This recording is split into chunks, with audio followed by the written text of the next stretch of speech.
Hello viewers, আমি তানজিমুল হক আপনাদের সকলকে স্বাগত জানাচ্ছি ওয়েব ডিজাইন ক্লাসে। আজকে আমরা আলোচনা করব হোস্টিং নিয়ে।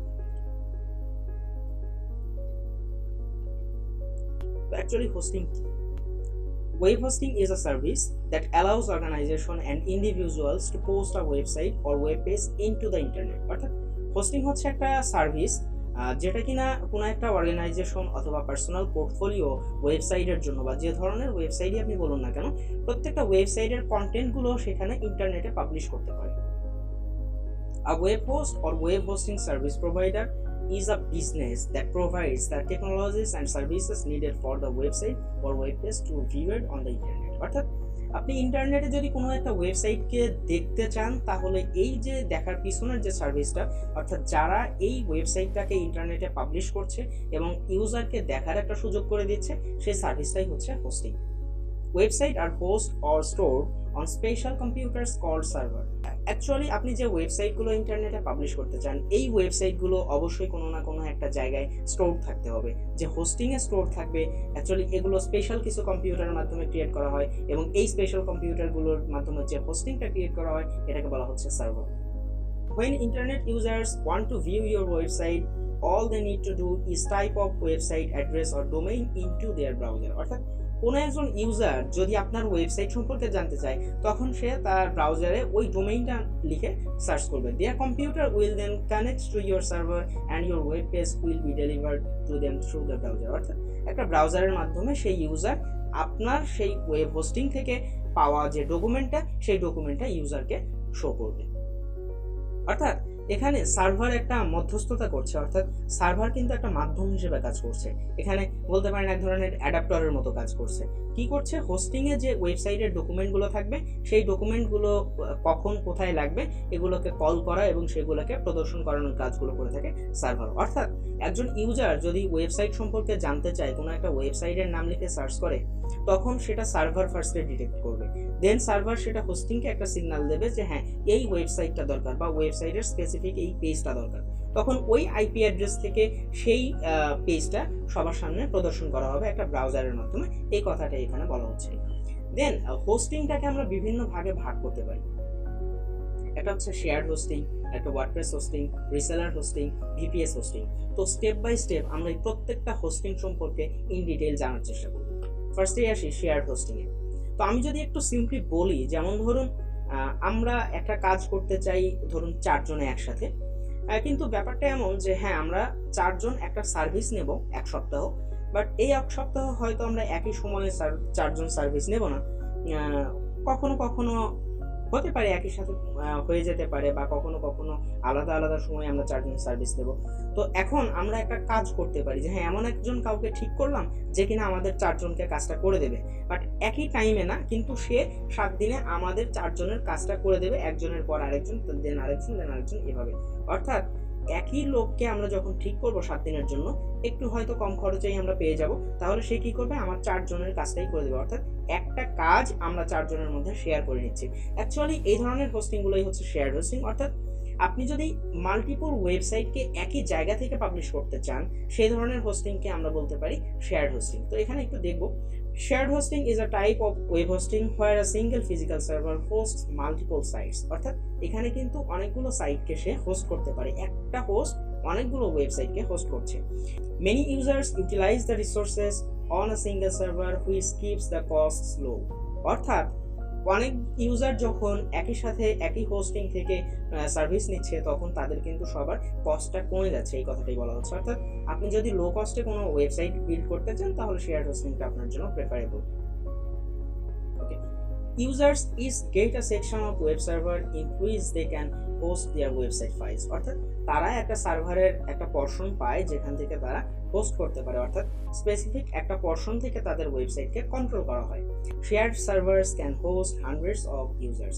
অর্থাৎ একটা শেয়ার্ড হোস্টিং সার্ভার কিন্তু চাইলে 100টার মতো করে ইউজারকে কন্ট্রোল করতে পারে।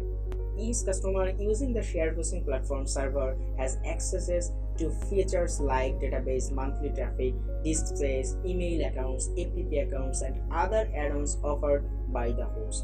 আচ্ছা, আমরা এখানে যে টার্মগুলো পেলাম এই প্রত্যেকটা টার্ম সম্পর্কে আমরা ইন ডিটেইলে পরবর্তীতে জানবো।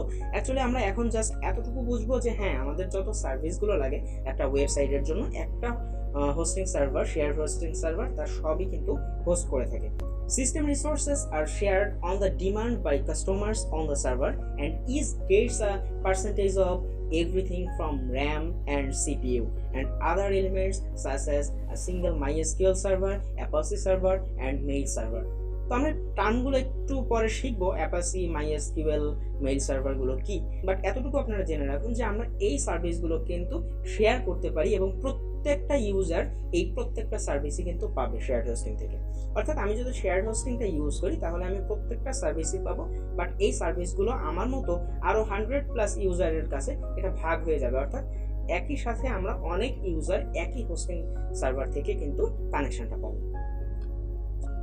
Then shared hosting offers the most cost-effective way to get a site online since the cost of maintaining a server are split among all the users. অর্থাৎ এখানে কিন্তু আপনি অল্প খরচে কিন্তু প্রত্যেকটা ইউজারের মধ্যে একটা হোস্টিংকে ভাগ করে দিতে পারছেন, এই কথাটাই বলা হচ্ছে। সো এখানে কিন্তু অনেক কস্ট বেঁচে যাচ্ছে।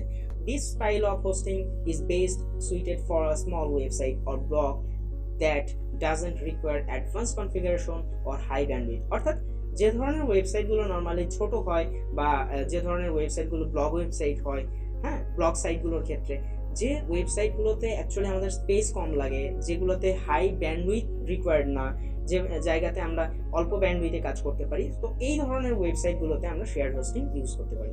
Since share hosting is not sufficient for sites with high traffic, high volume sites should look to VPS or dedicated hosting solutions. অর্থাৎ যে ওয়েবসাইটগুলোর জন্য শেয়ার হোস্টিং প্রেফারেবল, হাই ব্যান্ডউইথের একটা ওয়েবসাইট চাচ্ছেন যেখানে ট্রাফিক অনেক বেশি, যেখানে প্রচুর মানুষ এই ওয়েবসাইটটা ভিজিট করবে, সেই ধরনের ওয়েবসাইটগুলো কিন্তু শেয়ার হোস্টিংয়ের মাধ্যমে করা পসিবল না। তো এইগুলো ওয়েবসাইটের জন্য আমরা তখন নিতে পারি ডেডিকেটেড হোস্টিং, হ্যাঁ, তখন আমরা ভিপিএস হোস্টিংগুলো নিতে পারি। তো আমরা এই ভিপিএস হোস্টিং বা ডেডিকেটেড হোস্টিংগুলো অ্যাকচুয়ালি কি, এগুলো পরবর্তীতে জানবো। For this hosting every user gets a single cPanel. অর্থাৎ এটা শেয়ার হোস্টিং হলেও আমরা অনেক মানুষ একই সাথে শেয়ার করলেও প্রত্যেকেই কিন্তু আলাদা আলাদা করে একটা সি প্যানেল পাবো, অর্থাৎ প্রত্যেকের জন্য একটা একটা করে সিঙ্গেল সি প্যানেল থাকবে। দেন আসুন ওয়ার্ডপ্রেস হোস্টিং এ। ওয়ার্ডপ্রেস হোস্টিং মূলত শেয়ার হোস্টিং এর যে আলাদা, বিষয়টা অনেকটা তা না, এটাও এক ধরনের শেয়ার হোস্টিং এর মতোই, বাট এই হোস্টিংগুলো অ্যাকচুয়ালি ইউজ করা হয় অনলি ওয়ার্ডপ্রেস ওয়েবসাইটগুলোর জন্য। অর্থাৎ একটা ওয়েবসাইট বিল্ড করার অনেকগুলো ওয়ে আছে, আমরা এগুলো পরবর্তী লেকচারে দেখবো যে একটা ওয়েবসাইটকে কতভাবে বিল্ড করা যায়, এগুলোকে কত ওয়েতে এগুলো নিয়ে কাজ করা যায়। তো এগুলোর মধ্যে একটা ওয়ে হচ্ছে সিএমএস সিস্টেম। সিএমএস এর মধ্যে একটা প্ল্যাটফর্ম হচ্ছে ওয়ার্ডপ্রেস। অর্থাৎ স্পেসিফিকভাবে যদি আপনার ওয়েবসাইটটা আপনি ওয়ার্ডপ্রেসে পাবলিশ করতে চান তাহলে আপনি ওয়ার্ডপ্রেস হোস্টিং নিতে পারেন, বাট অন্য কোনো মাধ্যমে যদি আপনার ওয়েবসাইটটা পাবলিশ করতে চান তাহলে এই হোস্টিংটা আপনি নিতে পারবেন না। দেন হচ্ছে রিসেলার হোস্টিং। অর্থাৎ এইটাই হচ্ছে আপনার সেই হোস্টিং যেখানে আপনি একটা হোস্টিং প্যাকেজ নিলে যেখানে 100 ইউজার ক্রিয়েট করে দিতে পারবেন। অর্থাৎ একটা হোস্টিং যেখানে থেকে আপনি পুরো ওয়েবসাইটটাকে কন্ট্রোল করতে পারবেন। অর্থাৎ এখানে আপনি হাই ব্যান্ডউইথের কাজ করতে পারবেন। যদি আপনার এখানে ট্রাফিকটা অনেক বেশি থাকে সেক্ষেত্রেও আপনার কোনো প্রবলেম হবে না। অর্থাৎ এগুলো আপনি সাধারণত বড় ওয়েবসাইটগুলোর ক্ষেত্রে ইউজ করতে পারেন। আর reseller hosting plans is for those who want to resell hosting. অর্থাৎ এগুলো কিন্তু আপনি সেল করতেও পারবেন। অর্থাৎ আপনি একটা হোস্টিং কিনলেন যেটা রিসেলার হোস্টিং, যেখানে হয়তো আপনি 100 ইউজার ক্রিয়েট করতে পারবেন, তাহলে কিন্তু আপনি চাইলে আবার ওই 100 জনকে হোস্টিং সেল করতে পারবেন। সো আপনার এটা একটা বিজনেস প্ল্যাটফর্ম হতে পারে। Unlimited control panels are provided on for each client account. আপনি প্রত্যেকটা ক্লায়েন্ট অ্যাকাউন্টের জন্য একটা করে সি প্যানেল পাবেন। অর্থাৎ আপনি যতজন মানুষকে এই অ্যাক্সেসটা দিতে চান, এই সার্ভিসটা দিতে চান, ততজন মানুষের জন্য এক একটা করে সি প্যানেল দিতে পারবেন। If you require many IP addresses or SSL certificates, choose a reseller hosting plan. Also, reseller hosting accounts offers DNS control.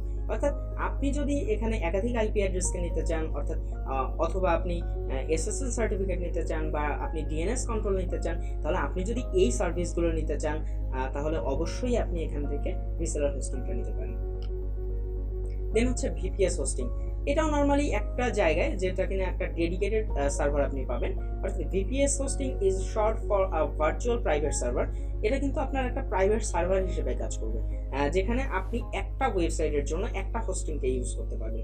VPS hosting is one of the most popular hosting services you can choose for your website. It uses virtualization technology to provide you with dedicated resources on a server with multiple users. অর্থাৎ আপনি এখানে চাইলে multiple user create করতে পারবেন এবং আপনি কিন্তু চাইলে একটা প্রাইভেট সার্ভার পেয়ে যাচ্ছেন। অর্থাৎ আপনি কিন্তু একটা ওয়েবসাইটের জন্য এই ধরনের হোস্টিংটা নিতে পারছেন। বাট এই হোস্টিংগুলো নর্মালি একটু কস্টলি হয়। It's a more secure and stable solution than shared hosting where you don't get a dedicated server space. এখানে কিন্তু আপনি দেখতে পাচ্ছেন এটা কিন্তু অনেক সিকিউর, কারণ হচ্ছে আপনি শেয়ার্ড হোস্টিং এ কি হয়, শেয়ার্ড হোস্টিং এর ক্ষেত্রে আপনি কিন্তু একাধিক ইউজার নেবেন, অর্থাৎ একই হোস্টিং সার্ভার থেকে আপনাকে কিন্তু এটা প্রোভাইড করা হবে। বাট এটা কি হচ্ছে, আপনি একটা প্রাইভেট সার্ভার পাচ্ছেন যেখানে কিনা শুধুমাত্র আপনার ওয়েবসাইটের ডকুমেন্টগুলোই পাবলিশ করা থাকবে। সো আমি বলবো অবশ্যই এটা আপনার জন্য সিকিউর হবে। বাট এগুলো নর্মালি একটু কস্টলি হয়। সো আমরা নর্মালি বেশিরভাগ ক্ষেত্রে শেয়ার সার্ভারটা ইউজ করে থাকি, অর্থাৎ শেয়ার্ড হোস্টিংটা ইউজ করে থাকি। আর যদি বড় কোনো ওয়েবসাইট হয়, হাই ট্রাফিকের হয়, হাই ব্যান্ডউইথের হয়, তখন সেক্ষেত্রে আমরা এটার ক্ষেত্রে ভিপিএস হোস্টিং নিতে পারি। তো ভিউয়ার্স, আমরা এতক্ষণ বিভিন্ন ধরনের হোস্টিং সম্পর্কে জানলাম। পরবর্তী ক্লাসে আমরা দেখব কিভাবে একটা হোস্টিং আপনি কিনতে পারেন। তো ভিউয়ার্স, আজ এ পর্যন্তই। Thank you.